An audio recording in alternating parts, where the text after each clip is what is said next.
क्योंकि मैं खुद अभी तक ये डाइजेस्ट नहीं कर पाई हूँ कि अल्लाह ने ज़िंदगी मेरी कैसे बदल दी।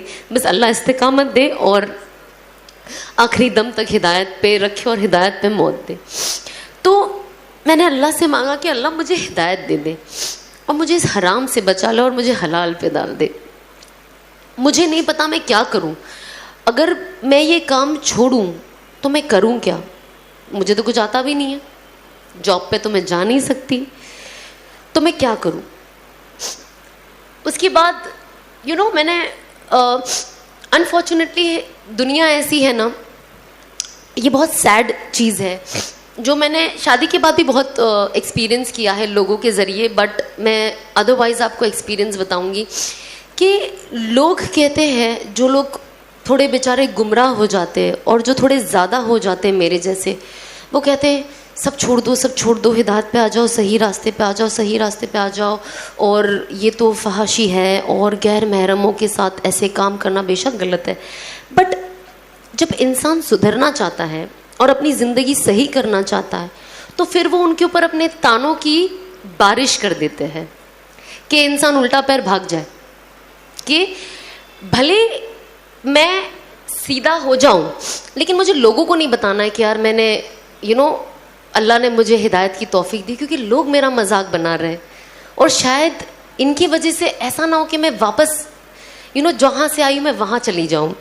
क्योंकि इंसान कमज़ोर होता है ना, इंसान ताने, आज हम घर में ताने सुनते हैं तो कैसा लगता है कि घर से भाग जाओ, होता है ना कभी कभी फीलिंग, भागना नहीं है बट वो फीलिंग आती है ना एक इंसान को। तो जब इतनी सी चीज़ पे जब आपकी अम्मी आपको कुछ बोल दे या कुछ ऐसा हो जाए तो इंसान सोचता है यार कितना, क्यों ऐसे यार, मुझे क्यों ताने दे रहे, इंसान कितना रोता है।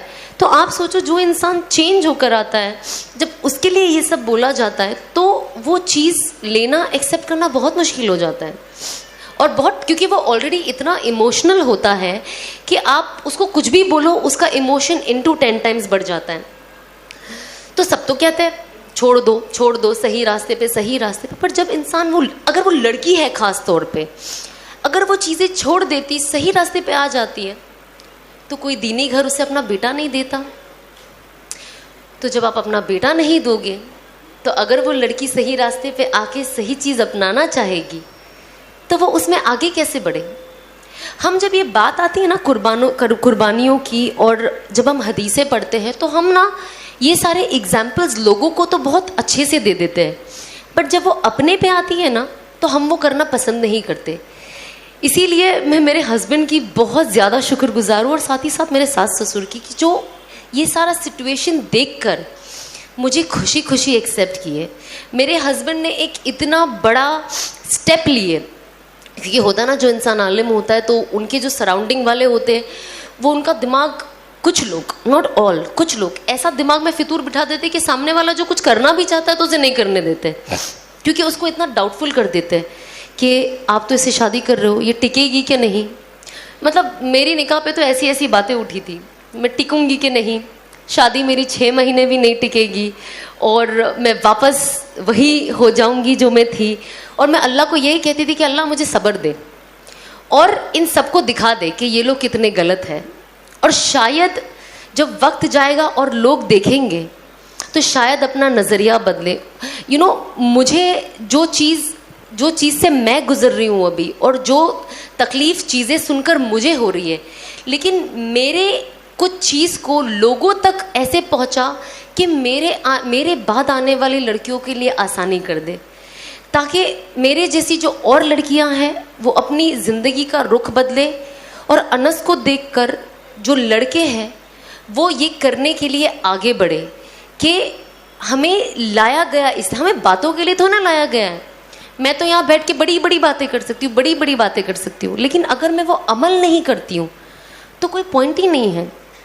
और अल्लाह कहता है ना कि जब आप दाई बनो और जब आप लोगों को कुछ बोलो, अगर मैं आज आपको बोलूँगी ना कि आपको 2 रकात नफिल पढ़नी है तो मुझे 4 रकात तो एटलीस्ट पढ़ने वाली होना चाहिए, तब अल्लाह मेरी बातों में वो वज़न देंगे और वो ज़ोर देंगे जो आप लोगों के दिल में जाके उतरेगी। वरना सिर्फ बातें यहाँ से सीधा वो डोर के बाहर हवा में निकल जानी है। कि अल्लाह कहेंगे जब ये खुद ही कुछ नहीं करती है तो आपके दिलों में लाना मुश्किल है ना। तो ये बहुत ज़रूरी है कि हम किस चीज़ के बारे में क्या सोचते हैं, हमें सोच के साथ हमें कहते हैं ना, हम प्रीच करने वाले नहीं बने सिर्फ, you practice what you preach. आप जो बोलते हैं आप खुद प्रैक्टिस